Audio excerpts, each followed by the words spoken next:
Guys, जब भी अर्थ shake करती है यानी कि धरती हिलती है तो उसे अर्थक्वेक कहा जाता है। आपको तो ये बात पता ही होगी। और हमारे साइंटिस्ट लोगों ने हमारी अर्थ पे बहुत जगह पे अर्थक्वेक्स को रिकॉर्ड भी किया है।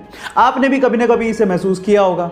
लेकिन सवाल ये है कि अगर हमारी अर्थ प्लेनेट को छोड़ दें तो इसके अलावा अगर किसी और प्लेनेट पे ऐसे ही वाइब्रेशंस महसूस किए जाएं तो क्या उसे भी अर्थक्वेक ही कहेंगे?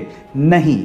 आपकी जानकारी के लिए मैं आपको बता दूं कि नासा ने इतिहास में पहली बार 6 अप्रैल 2019 को ऐसे ही वाइब्रेशंस मार्स के सरफेस पे रिकॉर्ड किए थे, जिसे मार्स क्विक का नाम दिया गया था।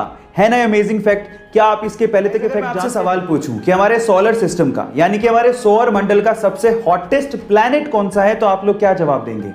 मे बी आप में से बहुत सारे लोग बोलेंगे कि सन के पास जो प्लैनेट होगा वही सबसे हॉटेस्ट होगा, यानी कि ज्यादातर लोग मर्क्यूरी यानी कि बुध ग्रह का नाम लेते हैं। लेकिन यह आंसर बिल्कुल गलत है।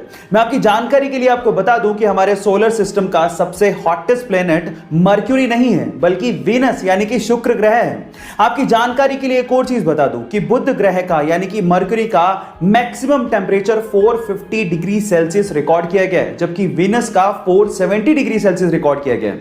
और वहां पर टेंपरेचर इसलिए ज्यादा है क्योंकि वहां पर ग्रीन हाउस गैसेस यानी CO2 की मात्रा बहुत ज्यादा है। इसी वजह से वो हॉटेस्ट प्लैनेट के पास तो एक ही चांद यानी कि मून है, ये तो आपको पता है। लेकिन अगर मैं आपसे सवाल पूछूं कि ऐसा कौन सा प्लैनेट है जिसके पास सबसे ज्यादा चांद है यानी कि मून है, तो आप क्या कहेंगे?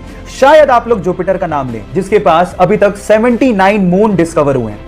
लेकिन आपकी नॉलेज अपडेटेड नहीं है। चलिए आपकी नॉलेज को मैं अपडेट कर देता हूं। एक्चुअली सैटर्न यानी कि शनि जुपिटर को पीछे छोड़ते हुए 82 मून्स के साथ नंबर 1 पोजीशन पे आ गया है, यानी कि शनि के पास 82 मून्स डिस्कवर किए गए हैं।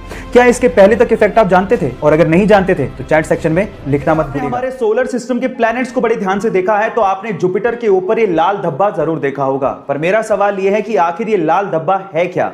नहीं, ये कोई लाल चट्टान नहीं है, बल्कि ये 350 सालों तक, जी आप ठीक सुन रहे हैं, 350 सालों तक एक्टिव रहने वाला एक तूफान है। और इस तूफान का साइज इतना बड़ा है कि इसमें हमारी धरती तक पूरी की पूरी समा सकती है।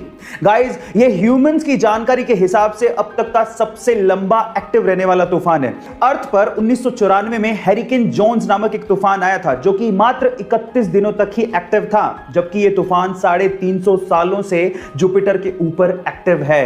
गाइस, आपको ये फैक्ट जान के कैसा लगा? चैट सेक्शन में जरूर लिखिएगा। और ऐसे अमेजिंग वीडियोस के लिए YouTube पे हमारे चैनल को सब्सक्राइब। प्लैनेट के पास तो एक ही चांद यानी कि मून है, ये तो आपको पता है। लेकिन अगर मैं आपसे सवाल पूछूं कि ऐसा कौन सा प्लैनेट है जिसके पास सबसे ज्यादा चांद है यानी कि मून है, तो आप क्या कहेंगे? शायद आप लोग जुपिटर का नाम लें, जिसके पास अभी तक 79 मून डिस्कवर हुए हैं। लेकिन आपकी नॉलेज अपडेटेड नहीं है। चलिए आपकी नॉलेज को मैं अपडेट कर देता हूं। एक्चुअली सैटर्न यानी कि शनि जुपिटर को पीछे छोड़ते हुए 82 मून्स के साथ नंबर 1 पोजीशन पे आ गया है, यानी कि शनि के पास 82 मून्स डिस्कवर किए गए हैं। क्या इसके पहले तक इफेक्ट आप जानते थे? और अगर नहीं जानते थे तो चैट सेक्शन में लिखना मत भूलिएगा।